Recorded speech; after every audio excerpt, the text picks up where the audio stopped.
Balik Bulaga na ang King of Makeup Transformation na si Paolo Ballesteros. At Janice Belen, proud sa anak ni si Ina na bibida sa isang afternoon prime series. Ang Starbite sa Tinilar, Santiago. Imahe ng isang proud mommy si Janice de Belen para sa kanyang anak na si Ina na bibida sa TV remake ng Oh My Mama. Kasama sina Jake Vargas at Jerry Gonzalez. Tila sumusunod si Ina sa yapak ng mga magulang niyang sina Janice at John Estrada.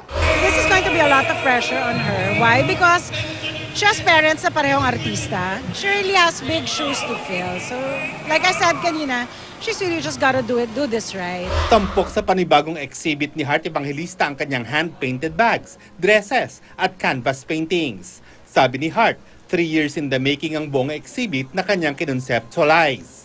Kaya big achievement para sa kanya ang ma-share sa mundo ang bunga ng kanyang hard work at talent.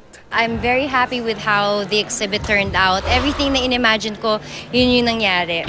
Next in line para kay Heart ang isang arts project sa Paris, France at ang launch ng kanyang sariling perfume line.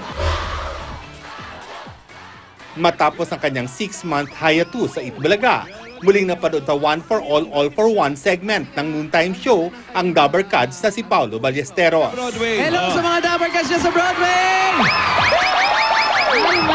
Bakas naman ang saya sa mukha ng tinaguri ang King of Transformation sa kanyang pagbabalik TV, kung saan nakasama niyang muli ang co-host sa Barangay na sina Maine Mendoza, Jose Manalo at Wally Bayola. Lars Santiago, GMA News.